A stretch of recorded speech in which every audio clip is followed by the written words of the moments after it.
모든 분들 위해 살아계신 하나님의 평강이 함께 하시기를 주의 이름으로 축원합니다. 우리가 흔히 듣는 말 중에 왜곡됐다는 말이 있잖아요. 성경도 그렇습니다.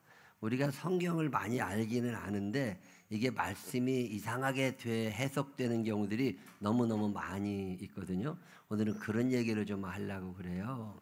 대표적인 게 복이라고 하는 단어죠. 이걸 오염됐다고도 표현하고 왜곡됐다가라도 표현되는데 처음에 그 말씀이 들릴 때 그냥 그래 아멘 이렇게 받아들이면 되는데 내 생각하고 다르거든. 내 생각하고 그 말씀이 다르면 내 생각을 포기하고 하나님 말씀에 나를 맞춰가면 되는데 이 말씀을 자꾸 내 뜻에 맞게 해석을 하기 시작해요. 그래가지고 말씀을 본질에서 좀 멀어지게 만들어. 이걸 왜곡됐다라고 표현을 하거든요. 대표적인 단어가 하나가 복이라고 하는 단어죠. 복받으라고 말할 때 이 복이라고 하는 단어의 뜻이 뭐냐? 오래 사는 게 복이다, 돈 많은 게 복이다, 건강한 게 복이다 이런 얘기를 하는데 그건 성경에 나와 있는 게 아닙니다. 옛날에 공자라고 하는 사람이 시경이라는 책에서 오복을 가리켜요. 수, 부, 강령, 유호도, 고종명 그래요. 오래 사는 게 복이다, 부자로 사는 게 복이다, 건강한 게 복이다, 칭찬 듣고 사는 게 복이다, 자 죽는 게 복이다 이런 걸 가리킨 사람은 공자라고. 이 얘기를 널리 퍼뜨리는 사람이 석가모니요. 이런 양반들 속에서 대한민국이 살아온 거잖아요. 반만년 역사 속에서 대한민국이 불교 문화권, 유교 문화권 속에서 살다 보니까 그걸 자연스럽게 받아들인 거예요. 기독교를 처음 받아들였던 목사님들의 대부분은 뭐 한학자들도 많이 있었거든요. 이분들은 이런 문화 속에서 복음을 받아들이다 보니까 자기가 알고 있는 지식을 가지고 성경을 해석해 나가기 시작한 거야. 그래서 예수님께서 뭐 성경에 복 받으라는 얘기가 나오면 돈 벌어라로 이해를 하게 된 거죠. 이러다 보니까 복이 돈인 것처럼 복이 건강인 것처럼 자 만약에 돈이 복일 것 같으면 우리 가운데 내가 복 받았다고 말할 수 있는 사람이 몇이나 돼요. 만약에 건강이 복이라고 그럴 것 같으면 우리 가운데 내가 복 받았다고 말할 수 있는 사람이 몇이나 돼. 만약에 건강이 복이면 지금 병원에 누워 계신 분들은 뭐예요? 하나님이 싫어하시는 건가? 건강검진 할 때마다 무언 게 그렇게 많이 나오나 몰라. 그게 다 하나님이 나 싫어하셔서 그러는 건가? 할머니 권사님 집에 신방 한번 가봐요. 약봉지가 쌓였어. 머리 아플 때 먹는 약, 이거 숨 제대로 안 쉬어줄 때 먹는 약, 배 아플 때 먹는 약, 잠 안 올 때 먹는 약, 관절 어디 아플 때 별약, 이빨 떨릴 때 먹는 약, 별약이 다 있어. 몸에 어딘가 파스가 붙었어. 그럼 이런 양반들은 뭐예요? 하나님이 싫어하시는 건가? 건강이 복이냐? 성경은 단 한 번도 건강을 복이라고 가르친 적이 없어요. 우리가 그렇게 생각을 하는 거예요. 왜? 우리는 불교 문화권 속에 살아왔잖아요. 유교 문화권 속에 살아왔잖아요. 정상인 중심의 삶을 사는 그게 복인 줄 알고 살았던 문화 속에 살아와서 그렇게 오염이 돼버린 거예요. 예수님이 이 땅에 오셔가지고 내가 너희들에게 주고 싶은 복은 그런 게 아니야. 그러면서 복 목록을 자세하게 적어놓으신 게 팔복이라는 거거든요. 그게 뭐라고 그래요? 심령이 가난한다는 복이 나니 천국이 그들의 것이며 팔복의 8번째 복도 의료를 위하여 박해를 받는다는 복이 나니 천국이 그들의 것입니다. 예수님이 오셔서 전해주신 첫 번째 복이라는 건 천국이었거든요. 나는 부자로는 못 살아도 천국은 꼭 가려고 그래. 살다 보면 돈 걱정도 하고 살고 이자도 내고 살고 가뜩비대 시달리는 날도 있고 빚지고 도망도 다녀보고 그러고 사는 게 인생이지.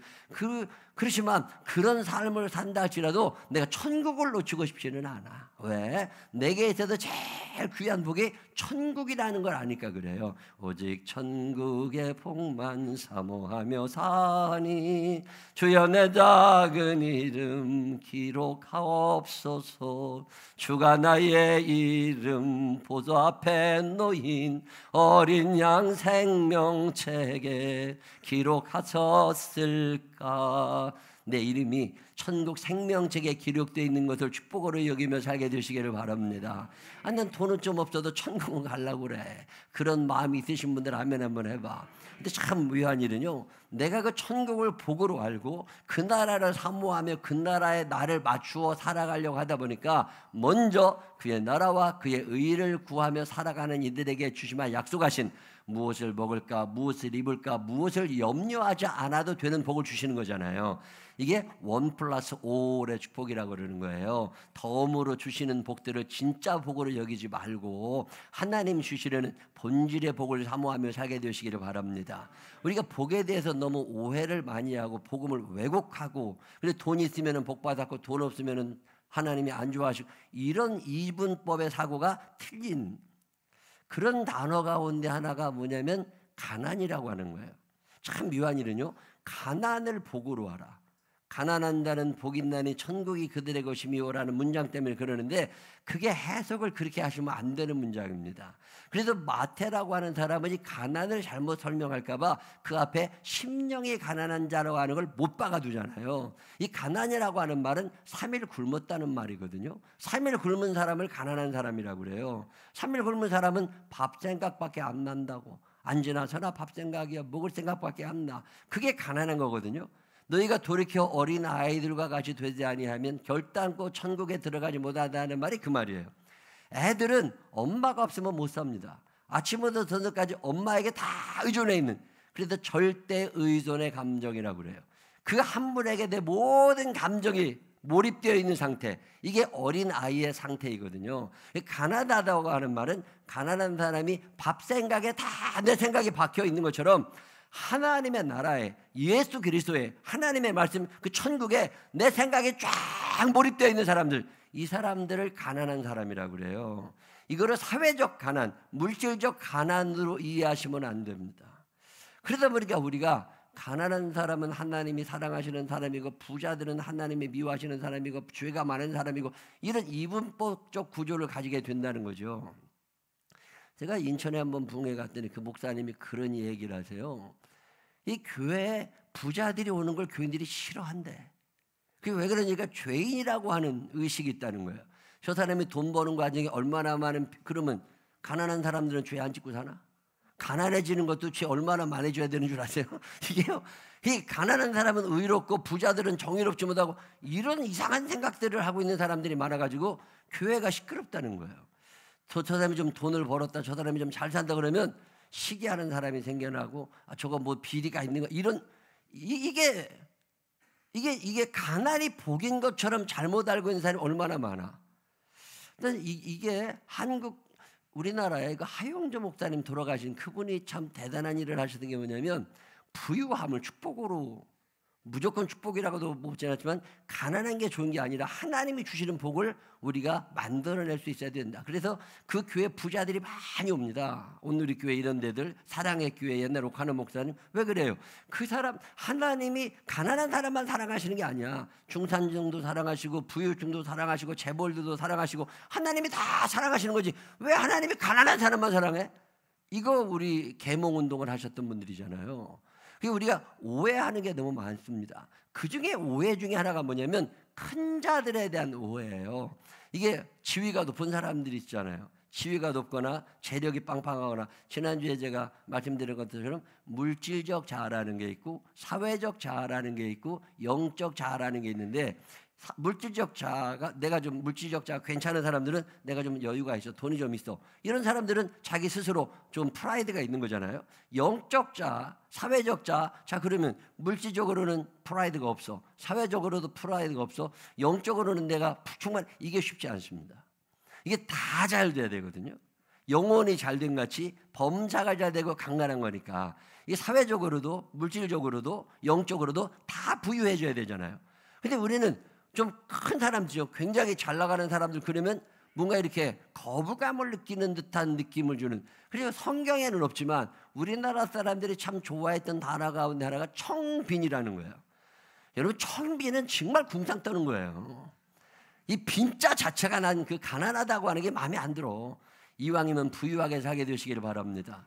저는요, 성경에 우리를 향하여 가난하게 살아가라는 말씀이 한 말씀도 없다고. 그러면 말씀대로 받아들이고 잘 살아야 되잖아요. 저는 신명기 28장을요 참 마음에 새깁니다. 나는 이 말씀을 읽을 때마다 아멘 아멘 하고 읽어. 여러분, 살아가는 날 동안 부유함의 은사가 여러분에게도 있게 되시기를 바랍니다. 오늘 성만찬 자리거든요. 오늘 말씀의 배경은 성만찬 자리에 세족식을 하시면서 예수님이 제자들에게 하시는 말씀이 세 가지예요. 세족식을 하시면서 그중에 첫 번째 말씀이 뭐냐면 너네들 이 땅에 사는 동안에 궁상 떨지 말고 큰 자가 되어 살아가라는 거예요. 이왕이면 넉넉하게 사는 복을 누리며 살게 되시기를 바랍니다. 부자로 살고 싶으신 분들만 아멘 한번 해봐요. 여러분의 자녀들이 여러분보다 못 살았으면 좋겠는 사람 있어요? 난 우리의 자녀들이 나보다 잘 살았으면 좋겠어. 대대손손 천대까지 은혜를 베푸신다고 그랬으니까 가문이 점점 펼쳐나가는 복을 받게 되시기를 바랍니다. 자, 신명기 28장에 뭐라고 그래요? 한번 읽어볼까요? 1절부터 시작. 내가 내 하나님 여호와의 말씀을 삼가 듣고 내가 오늘 내게 명령하는 그의 모든 명령을 지켜 행하면 하나님 말씀을 들어. 그러면 어떤 일이 하나님이 우리에게 약속하시는 게 뭐냐면 읽어봅니다. 시작. 내 하나님 여호와께서 너를 세계 모든 민족 위에 뛰어나게 하실 것이라. 지금은 나그네야. 지금은 논도 없고 밭도 없고 그지같이 살지만 너 이제는 뛰어나는 사람이 될 거야. 이런 말씀을 주셨으면 우리가 뭐라고 그래야 돼요? 아멘. 그러니까 받아들이면 되잖아요. 아, 저 높은 놈들 뭔가 비리가 있을 거야. 저 놈들 이런 인생 살지 말라는. 저는 이 말씀을 아멘으로 받아요. 내가 비록 아무것도 아니지만 뛰어나게 하실 거라면 아멘 하면 되잖아. 왜? 하나님의 뜻이 그렇다면 내게 이루어질 거니까. 자, 2절 한번 읽어보세요. 2절 시작. 내가 내 하나님 여호와의 말씀을 청종하면 이 모든 복이 내게 임하며 내게 복이 임하는데 이 모든 복이 뭐예요? 3절부터 나옵니다. 읽어봅니다. 시작. 성읍에서도 복을 받고 들에서도 복을 받을 것이. 이게 무슨 얘기예요? 직장에서도 복을 받고 가정에서도 복을 받는다 그 말이야. 직장에 가서도 그 사람 때문에 형통하고 직장 생활이 재밌어. 집에 오면 또 집 생활도 또 재밌어. 가정에서도 복을 받고 직장에서도 복을 받고 이게 성에서도 복을 받고 들에서도 복을 받고 이런 얘기잖아요. 자, 4절 시작. 내 몸의 자녀와 내 토지의 소산과 내 짐승의 새끼와 소와 양의 새끼가 복을 받을 것이며. 옛날 농경시대에 양이 새끼를 잘 낳아야 되는데 어떤 집은 새끼를 잘 낳는데 어떤 집은 새끼만 낳으면 죽어. 이런 집들 있잖아요. 그때 그런 것까지 다 잘되게 해준다는 거잖아. 이게 딱 읽어졌어, 믿어졌어. 그럼 뭐라 그러면 돼요? 아멘. 그러면 되는 거예요. 그러면 그 역사가 내게 일어난다니까. 자, 5절 읽어봅니다. 시작. 내 광두리와 떡반죽 그릇이 복을 받을 것이며. 이게 냉장고가 빌 날이 없어. 냉동실이 꽉 차 있어. 거기다 김치 냉장고도 꽉 차 있어. 있는 것보다 넉넉해진다. 먹을 거 걱정 전혀 안 해도 되고, 옷장에 옷이 있으니까 입을 거 걱정 안 해도 되고, 주머니에 돈이 많으니까 쓸 걱정 안 해도 되고, 이런 복을 주신다는 거잖아요. 이게 믿어지면 뭐라 그러면 돼요? 아멘. 그러면 되는 건데, 이런 걸 거부하는 사람, 아니 왜 말씀을 거부해? 나는 이게 믿어지는 사람이에요. 한번 따라. 나는 부자로 살아갈 수밖에 없는 운명을 타고난 사람이다. 시작. 내가 몇 번 얘기하지만 믿어지는 표정으로 좀 하시라니까. 그냥 따라하지 말고 믿어지는 표정으로 좀 해봐. 나는 부자로 살아갈 수밖에 없는 운명을 타고난 사람이다. 시작. 아니, 어떤 상황 속에서라도 점점 나아질 거잖아. 왜? 이런 말씀이 있으니까. 자, 6절 한번 읽어봅니다. 6절에 뭐라고 그래요? 시작. 내가 들어와도 복을 받고 나가도 복을 받을 것이요. 자, 7절 시작. 여호와께서 너를 대적하기 위해 일어난 적군들을 내 앞에서 패하게 하시리라. 자, 그들이 한 길로 너를 치러 들어왔으나 내 앞에서 7길로 도망. 직장생활 하다 보면 나를 끌어내리려는 것들이 있다고. 사업하다 보면 경쟁업체들이 너무 많고 내가 주저앉기를 바라는 사람이 얼마나 많아. 이 치열한 경쟁 세상에 그놈들이 힘을 합쳐가지고 나를 몰아내려고 할지라도 그들이 7길로 다 도망갈 정도로 하나님이 나를 지켜주신다고 그러시잖아요. 그럼 믿어야 돼요, 안 믿어야 돼요? 그냥 아멘 하면 되는 거예요. 그러면 그 역사가 내게 이루어진다니까. 그 다음 절 시작.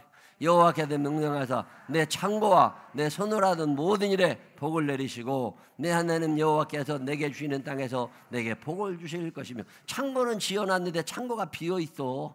그러면 의미가 없잖아요. 안 지니만 뭐. 근데 창고를 지었더니 고깔에 그냥 쌀이 동을 난리가 없고 계속 쌓여 있어. 얼마나 감사해요. 이게 하나님이 약속하시는 거라고. 하나님은 우리들이 작은 자로 사는 걸 원하지 않으십니다.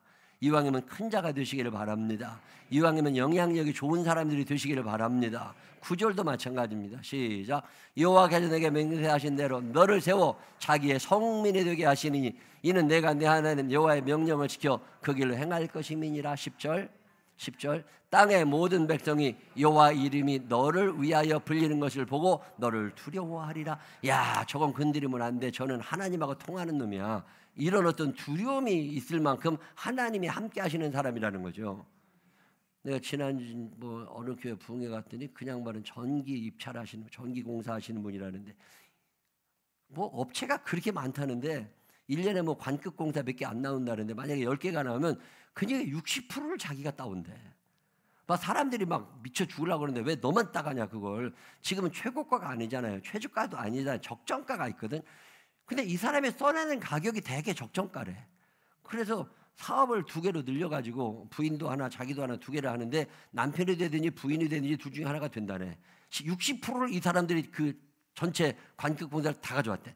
막 난리가 난대. 근데 한 번은요 이게 떨어졌대. 2등으로 떨어졌는데 그래서 실망하고 싶었더니 그 다음날 연락이 왔더래. 1등으로 당첨된 사람이 포기했다고 네가 하라고. 그래가지고 그 자기가 또 20억짜리인 걸 또 맡아서 하게 됐대. 야, 근데 그런 얘기를 들으면서 이분이 단순하더라고. 그냥 성경 말씀을 그냥 믿는데 복을 준댔으니까 내가 복을 받겠지. 그래 믿음으로 열심히 산다는 거예요. 그러다 보면 하나님이 밀어주시는 거잖아요. 이왕이면 넉넉하게 사시기를 바랍니다. 부유함의 은사가 여러분에게도 임하게 되시기를 주의 이름으로 축원합니다. 하나님이 우리에게 원하시는 게 이런 거잖아요. 자, 13절 한번 읽어보세요. 13절 아까 시작. 여호와께서 너를 머리가 되고 꼬리가 되지 않게 하시며 위에만 있고 아래에 있지 않게 하시느니 오직 너는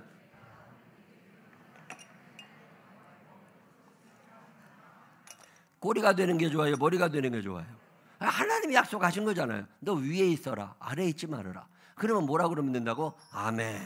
그러면 역사가 내게 일어난다고. 근데 그거를 거부하거나 높아진 사람들을 다 모든 비리가 있을 거라고 이런 쓸데없는 생각하지 말고 내가 높아지지 않았거든. 아직은 내가 부족한가 보다. 아직은 때가 아닌가 보다. 노력하면 되지. 근데 우리가 자꾸 끌어내리는 사회를 살다 보니까 이 높아지는 사람들을 비난하는 이거 복음적이지 않습니다. 가난을 하나님이 축복하시지 않으셨어요. 여러분 사는 날 동안 이왕이면 넉넉함의 복을 받으시기를 주의 이름으로 축원합니다. 옆 사람 손을 꼭 붙잡고 눈을 쳐다보면서 큰 자가 되시기 바랍니다. 시작. 하나님의 뜻이 여기에 있습니다. 내가 높아지는 걸 하나님이 원하시는 거예요. 내가 잘 사는 걸 하나님이 원하시는 거예요. 자, 제가 이게 우리가 좀 여유가 있는 건 아니지만 없는 살림에서라도 좀 나누자. 그래가지고 이렇게 좀 나눠드리고 이렇게 좀 도와드리면 더러 그런 카톡을 보내시는 분들이 계세요. 오늘은 제가 받지만 언젠간 저도 나누는 사람이 되겠습니다. 참 은혜 감동이 돼요. 자, 오늘은 내가 아직 때가 안 온 거야. 그렇지만 내가 포기하잖아. 하나님 말씀하셨으니까 이 말씀 믿고 갈다 보면 그런 날이 반드시 올 줄로 믿으시기를 바랍니다. 자, 오늘 성만찬 세족식자리입니다. 예수님이 제자들의 발을 씻겨주세요. 물론 누가복음에는 세족식이 안 나옵니다. 근데 전체적인 흐름은 요한복음 13장에 보면 세족식 장면이 거기에 있어요. 자, 세족식을 하시면서 예수님이 제자들에게 하시는 첫 번째 이야기가 뭐냐면 너네 절대 쪼잔하게 살지 말고 궁장떡을 살지 말고 얻어먹고 살지 말고 큰 자가 되라는 거예요. 큰 자, 여러분에게도 주어져 있음을 믿으시기를 바랍니다. 자, 그런 다음에 두 번째로 하시는 말씀이 뭐냐면 큰 자가 되거들랑 섬기는 자가 되라는 거예요. 자발적 섬김이라고 그럽니다. 여러분 섬기는 사람이 좋아요? 섬김을 받는 사람이 좋아요? 다스리는 자가 좋아요? 섬기는 자가 좋아요? 똑같이 높은 자리에 있을 수가 있어. 내 밑에 부하가 20명이 있어. 어떤 사람은 다스리려고 그래. 어떤 사람은 섬기려고 그래. 자, 하나님이 우리에게 말씀하시는 게 뭐예요? 네가 높아지는 이유는 어디에 있는 거라고? 섬기라고 높아지라는 거예요. 세족식에도 예수님이 섬기시는 이유가 그런 거예요. 너희 이제 잘 살게 될 거다. 너희 높아지게 될 거다. 그건 내가 너희들에게 원하는 거다. 그때 너희들 입 씻지 말고 너 그때 모르는 척하지 말고 그때 이 은혜를 보답하며 살 줄 알아야 되는데 방법이 뭐다? 섬기는 자가 되라는 거예요. 남을 섬기라는 거예요. 야, 전 이게 참 마음에 깊이 와닿은 사람 중에 하나예요. 제가 얼마 전에 얘기를 들었더니 우리 교회 지난번에 선교회별 찬양대회 했잖아요. 너무 은혜롭고 재밌었어요. 선교회별 찬양대회 다 끝났는데 어떤 분이 지난주에 전화하셔서 저한테 목사님 그러면서 왜 그러냐고 그랬더니 자기 선교회 회원들이 이번에 상금을 받았대. 잘해가지고 상금을 너무 많이 받았는데 상금을 받은 다음에 이 상금에다가 선교회 회원들이 돈을 얼마씩을 더 보태가지고 100만 원을 만들어서 우리 선교 회원들 중에 누가 제일 힘들게 살까? 그분에게 이 100만 원을 주신 거야. 그 100만 원을 받으신 분이 저한테 전화를 하셔가지고 목사님, 제가 이걸 받았는데 자기가 몸둘 바를 모르겠대. 이걸 어떻게 해야 될지 모르겠는데 자기에게는 이게 너무 필요한 거래. 사는 게 너무 힘드니까 지금. 그러면서 너무 감사하다고 울먹여. 근데 얼마나 은혜가 됐는지 몰라. 자, 우리가 이제 상금을 받았다고.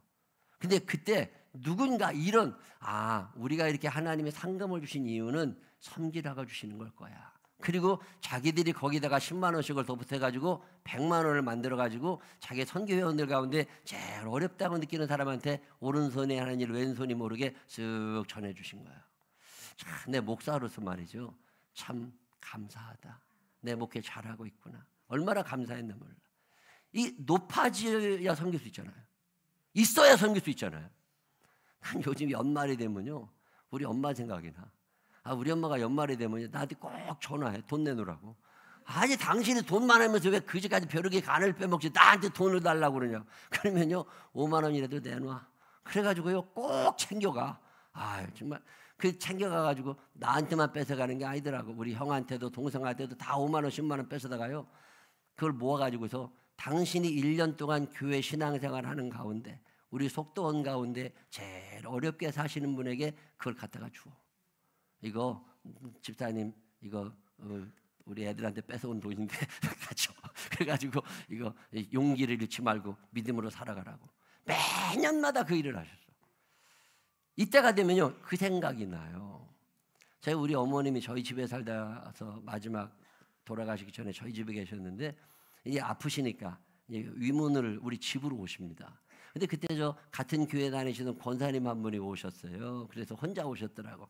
혼자 오셔가지고서 이제 같이 얘기하신 다음에 이제 가시는데 어디 가시냐고 그랬더니 수서역에 가신대. 지하철 타고 오셨다고. 그럼 내가 이제 수서역에 그럼 내가 모셔드리겠다고. 차를 모셔가지고 수서역까지 가는데 그 차 안에서 저한테 그런 얘기를 하시는 거예요. 이분은 2층 집에 아주 부자로 잘 살던 분입니다. 근데 이제 망했어요. 그 회사가 부도나서 남편이 망하는 바람에 그거 다 뺏기고서 이제 불광동인가 그쪽에 가가지고 조그맣게 방 한 칸 반지하 방에 얻어가지고 어렵게 사시던 분이에요. 근데 그때 아무도 자기를 다 이제 다 그지되고 망해고 부도나가지고 도망다니고 이러는데 누가 날 찾아와. 근데 어느 날 우리 어머님이 보자고 그래서 나갔더니 밥을 사주시면서 두툼한 돈 봉투를 하나 내미시더래요. 그러면서 어렵지 요즘에 정말 어려울 텐데 이거 구워주는 거 아니니까 그냥 편하게 갖다가 쓰라고 그러고서 돈 봉투를 주셨는데 그게 꽤 많은 액수였대. 그러면서 저한테 그 차 타고 가면서 자기가 그걸 잊어버릴 수가 없대. 죽을 때까지. 그때 자기가 제일 어려울 때 그렇게 도와주셨었다고. 저는 이 나눌 수 있다는 거예요. 얼마나 좋은 일이에요. 여러분 주변에 불우이웃 있어요 없어요? 내가 어제 갑자기 내 주변에 누구 불우이웃이 있나 하고 생각을 해봤지. 그랬더니 우리 집안에 살고 있대. 우리 집사람이 밤낮 돈 없다고 그러거든. 우리 집사람이 불우이웃이야. 그리고 우리 집에 있는 딸 지혜가 있잖아요. 지혜도 밤낮 돈 없다고 그러거든. 우리 집에 불이웃이 둘이나 있는 거야. 도와야 돼요 안 도와야 돼요? 근데 오늘 아침에 50만 원씩 줬어. 50만 원씩. 그러고 났더니 내가 그지가 돼서 그래서 없는 살림에 오늘 몇 명한테 몇십만 원씩을 또 다 보내드리고. 왜? 자발적 섬김을 주님이 명하시는 거예요. 너한테 통장에 지금 돈이 들어있는 이유는 그거 갖고 너 잘 먹고 잘 살라는 게 아니라 네 주변에 누군가에게 주라고 너한테 맡기셨다는 거잖아요. 이게 지금 세족식의 의미예요. 여러분 있는 사람이 나눌 때 영향이 있고요. 높은 사람이 섬길 때 선한 영향력이 드러나는 거지 원체 없는 사람들은 안 된다고. 저는 이 세족식의 의미를 그렇게 받아들입니다. 그래서 하나님이 우리들에게 큰 자가 되라고 말씀하시는 이유는 큰 자가 되어 누리라는 게 아니에요. 큰 자가 되어 어떻게 하라는 거예요? 섬기고 살아가라는 거예요. 이 말씀이 저에게 임했던 것처럼 여러분에게도 임하게 되시기를 주의 이름으로 축원합니다. 여러분 알버트 슈바이처 박사가 왜 유명한 줄 아세요? 슈바이처는요 신학 박사입니다. 의학 박사가 아니에요. 슈바이처는 신학 박사고요. 30대에 굉장히 유명한 논문을 써가지고 신학대학 교수가 된 사람입니다. 그러니까 신학 박사로서 가르치고 성경을 연구하다가 누가복음에 부자와 나사로의 비유를 읽은 거잖아요. 그 읽었다가 부자가 누구냐? 자기라는 거예요. 나는 모든 걸 누리고 있다는 거죠. 가졌지, 머리도 좋지, 박사도 됐지, 직업도 튼튼하지, 다 누리고 있다는 거예요. 근데 가난한 사람, 나사로가 누구냐는 거예요. 나사로가 아프리카에서 의료 혜택도 받지 못하고 죽어가는 이 사람들이 나사로가 아니냐. 감동을 받은 거예요. 그래가지고 그 나이에 의학 공부를 다시 시작합니다. 왜? 섬기기 위해서. 그래서 의사가 된 거예요. 그리고 나서 아프리카에 가서 의술을, 이 사랑을 전하다가 하나님께로 가는 거잖아요. 적어도 섬기려면 커야 됩니다. 그래도 공부도 잘하라고, 돈도 좀 벌으라고, 열심히 살으라고. 왜? 섬겨야 되니까. 자발적 섬김의 사람을 하나님이 기다리고 계십니다.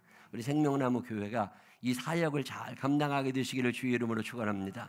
여러분 잘 되실 겁니다. 그때 섬길 줄 아는 사람들이 되시기를 주의 이름으로 축원합니다. 그게 하나님이 우리에게 주시는 이유예요. 연말에 내가 우리 주변에 우리 속도원들 중에 우리 선교회원들 중에 아니면 내 주변에 누구를 좀 섬겼으면 좋을까, 이런 생각 하세요, 안 하세요? 이런 생각조차도 나지 않는다면 나는 아직도 먼 사람이에요. 이 연말이 되면 날이 추워질 때 이 추위를 어떻게 녹여? 따뜻한 마음을 심어주고 싶지. 이게 예수 믿는 사람들의 삶이잖아요. 연말이 되기 전에 한 번쯤 하나님이 나한테 이렇게 마음을 해야지.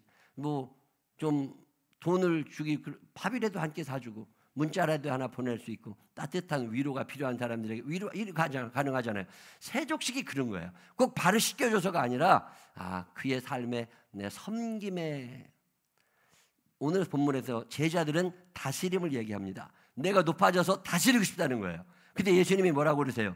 너 높아져. 그 대신 섬기는 자로 높아져. 오늘 예수님이 세 가지 말씀을 하십니다. 첫 번째는 어떤 자가 되라고? 큰 자가 되라고. 두 번째는 어떤 자가 되라고? 자발적으로 섬길 줄 아는 사람이 되라고. 다 섬길 수 있는 사람이 있어요. 세 번째 말씀하시는 건 뭐냐면, 그렇게 섬길 때 하나님이 상급을 준비해 놓으신 거니까 상급 받는 자로 살아가라는 거예요. 여러분 살아가는 날 동안에 상급 받는 자의 삶을 살게 되시기를 주의 이름으로 축원합니다. 하나님이 우리에게 섬기라고 말씀하실 때는 하나님이 내 걸 떼먹으려고 그러시는 게 아니에요. 하나님이 나한테 섬기라고 하실 때는 하나님이 주실 때도 많은 거야. 그래야 또 하나님 뜻대로 섬기고 사니까 하나님은 우리들에게 상급을 준비해 놓으시고 우리를 높이기를 원하십니다. 자, 오늘 읽은 성경 본문의 결론이 그런 거예요. 누가복음 22장 28절에 나오는 얘기가 그 얘기입니다. 28절부터 한번 읽어볼까요? 28절 시작. 너희는 나의 모든 시험 중에 항상 나와 함께 앉아 되는지. 너 힘들지만 잘 견뎌왔잖아. 너도 없지만 나누며 잘 살아왔잖아. 내 아버지께서 나라를 내게 맡기신 것 같이 나도 너희에게 맡길 거야. 하나님이 내게 주신 거 너에게 다 줄 건데 30절. 너희로 내 나라에 있어 내 상에서 먹고 마시며 또는 보도에 앉아 이스라엘 12지파를 다스리게 하려 하노라. 하나님이 나를 더 높이시겠다는 거예요.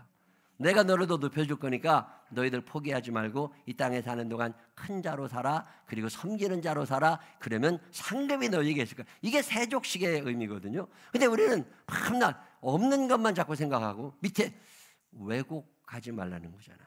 여러분 사는 날 동안에 큰 자가 되시기를 바랍니다. 섬기는 자가 되시기를 바랍니다. 상급을 기대하게 되시기를 바랍니다.